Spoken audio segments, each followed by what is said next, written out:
Cari fratelli e sorelle, buongiorno. 사랑하는 형제자매 여러분, Siamo 안녕하십니까? al centro della settimana santa.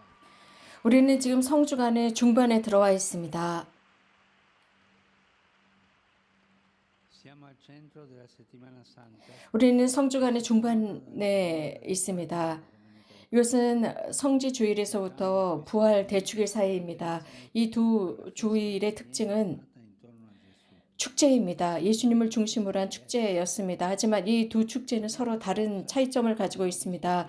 지난주 같은 경우 우리는 그리스도께서 성대하게 예루살렘으로 입성하시는 모습을 보았습니다. 축제였습니다. 메시아로 환대하는 모습이었습니다. 그래서 E rami tagliati. 그분에게는 망토를 입혀드리고 나뭇가지를 잘라서 돌고 군중들이 거기에서 예수님을 찬양하고 축복을 드리면서 임금이시다라고 소리를 칩니다. 하늘 높은 곳에서는 하느님께 영광, 땅에서는 착한 사람들에게 평화라고 하면서 축제를 엽니다. 예수께서 예루살렘으로 입성하시는 그 모습을 보면서 그들은 새로운 임금이 온다고 생각했습니다. 영광과 평화를 가져다 준다고 생각했습니다. 그 사람들이 생각했던 평화는 무엇일까요? 영광스러운 업적이 있는 평화였습니다. 왕이 강력한 메시아가 예루살렘을 로마 제국으로부터 해방시키는 그런 평화였습니다. 혹은 다른 사람들은 어쩌면 또 다른 꿈을 꾸었을 수도 있습니다. 사회적인 평화를 Re ideale. 꿈꿨고 예수님이 바로 그 이상적인 임금이라 생각했을 수 있습니다. Già fatto 이미 예수님께서 하신 것처럼 riportando così 그 빵을 주는 메시아 왕, 그래서 세상의 정의보다는 빵을 주는 왕을 기대했을 수도 있습니다. 그러나 예수님은 이 부분에 관해서 절대 말씀하시지 않으십니다. 당신 앞에는 또 다른 부활 파스쿠아가 있었습니다. 그것은 승리에 도취되는 그런 파스쿠아가 아니었습니다. 여기에서 유일한 것은 바로 당신께서 예루살렘으로 입성하시기 위해서 아주 깨끗한 누구도 한 번도 타보지 않은 나귀를 준비하라고 하십니다. porta la pace al mondo. 이렇게 그리스도께서 세상에 평화를 가져다 주시는데 이런 Sottolinearlo bene, attraverso la 우리 여기에서 강조하고 싶은 것은 온유함과 잔잔함으로 세상에 평화를 가져다 줍니다. 온유함과 잔잔함은 이 당나귀를 상징하고 있습니다. 아무도 타지 않은 당나귀였습니다. 아무도 타지 않았다. 그 뜻은 하느님이라고 하는 것은 이 세상이 생각하는 하느님과는 다릅니다. 예수님께서는 파스쿠아에서 너희에게 평화를 준다, 내 평화를 준다. 하지만 이 평화는 세상에 주는 평화가 아니다. 그 평화를 내가 너희에게 준다라고 하셨는데 이 두 가지 방법이 다릅니다. 두 가지 서로 다른 방법입니다. 그래서 이 세상에서 주는 평화와 하느님께서 주시는 평화의 차이점입니다. la pace che Gesù ci dà a Pasqua 예수님께서 우리에게 주시는 파스쿠아에 주시는 그 평화는 via del mondo. 이 세상의 어떤 도전을 따르는 평화, 이 세상의 계산을 따르는 평화가 아닙니다. L'imposizione. 여러 다양한 Questa pace in realtà 방법의 평화가 아닙니다. 이러한 평화는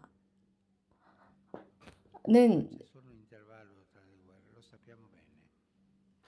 La pace del Signore 전쟁을 중심으로 시작됐다 멈췄다 하는 것입니다. 그러나 예수님께서 주시는 평화는 온유함과 십자가입니다. 다른 사람의 것을 대신 지십니다.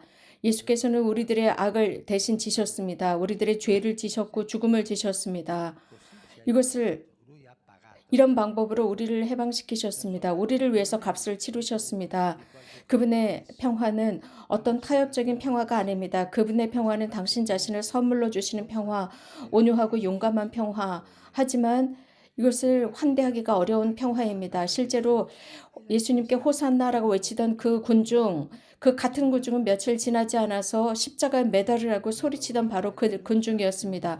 두렵고 실망을 했기 때문에 예수님을 위해서 손가락 하나 까딱하지 않습니다. Proposito è sempre 이 관점에서 도스토옙스키의 위대한 소설을 기억해 보고자 합니다. 그것은 위대한 종교재판관이라는 i secoli 위대한 종교재판관이라는 이야기인데 예수님께서 몇 세기 뒤에 이 세상에 다시 오신다는 그런 어떤 전설입니다. 예수님께서 몇 세기 뒤에 세상에 오시자마자 환대하고 축제를 여는 그분을 대단히 환영하는 군중을 만납니다. 아, 드디어 돌아오셨군요. 어서 오십시오. 어서 오십시오라고 합니다. 그러다가 종교재판관에게 잡힙니다. 종교재판관은 세상의 논리를 말합니다. 그래서 예수님을 비판하고 판단하고 검사합니다.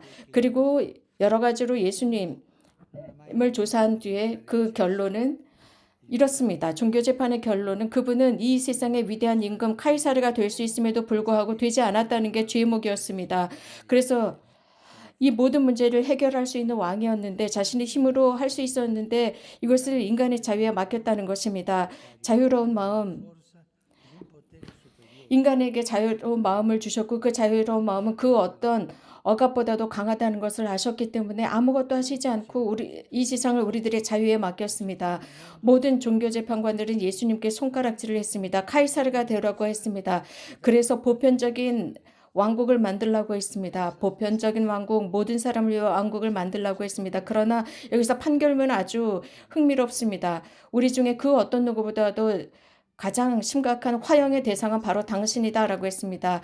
이것이 역사 속에서 계속 드러나는 속임수입니다. 거짓 평화의 유혹입니다. 권력을 바탕으로 한 평화입니다. 그리고 증오와 하느님을 증오하고 배반으로 갑니다. 여기는 영혼에 굉장히 아픔을 가져다 줍니다. 이런 종교재판관의 관점에 의하면 예수님께서 무엇인가 말씀하기를 바랬습니다. 무엇인가 비극적이고 충격적인 말씀이라도 했으면 좋겠다 생각했습니다. 그러나 예수님께서는 아주 부드럽게 행동하시면서 조용히 그 재판관, 늙은 라노프의 뺨에 입을 맞추십니다. 이렇게 예수님의 평화는 다른 사람의 평화를 짓누르지 않습니다. 그 평화는 무장하지 않았습니다. 절대 무장하지 않았습니다. 복음의 무기는 기도와 부드러움과 용서이고 이웃을 향한 무상의 사랑이며 모든 이웃을 향한 사랑입니다. 이렇게 하느님의 평화를 세상에 전하는 것입니다. 그렇기 때문에 이 무장한 폭력, 오늘날 우리가 보고 있는 그것, 모든 세상에 있는 그 평화는 하느님을 쫓아내는 무기입니다. 우리는 그 파스쿠아 그분의 온유한 모습을 따라야 합니다. 이 세상의 거짓 평화의 모습이 아닙니다. 전쟁은 항상 인간적인 행위로서 권력을 우상 숭배하도록 만듭니다. 예수님은 당신께서 파스쿠아 직전 너희들의 마음을 산란하게 갖지 마라, 두려워하지 마라 라고 하셨습니다. 그렇습니다. 세상의 권력은 우리에게 파괴와 죽음을 가져다 줍니다. 우리가 지금 이 시기 보고 있습니다. 그러나 그분의 평화는 역사를 세웁니다. 모든 사람들의 마음에서 출발함으로써 받아들입니다. 그렇기 때문에 파스쿠아는 하느님의 참 축제이고 사람의 참 축제입니다. 왜냐하면 그리스도께서 십자가에서 얻으신 그 평화, 당신을 내어주시면서 그 평화는 우리에게 옵니다. 그렇기 때문에 파스쿠아 때 제자들에게 말씀하신 것처럼 평화가 너희와 함께라는 인사를 하십니다. 이것은 그리스도 승리자이신 그리스도, 부활하신 그리스도의 인사입니다. 형제자매 여러분, 파스쿠아 부활은 과정이라는 뜻입니다. 특별히 올해는 이러한 세속의 임금으로부터 하느님이신 그리스도께로 나가도록 합시다. 그래서 사랑이 우리를 자유롭게 합니다. 우리가 고대하던 그 평화는 증언함으로써 옵니다. 구체적으로 예수 그리스도의 평화를 증언하는 것입니다. 형제자매 여러분, 우리 십자가 앞으로 나갑시다. 그 십자가는 우리들의 평화의 원천이고 그 앞에서 마음의 평화, 세상의 평화를 청하도록 합시다. 고맙습니다.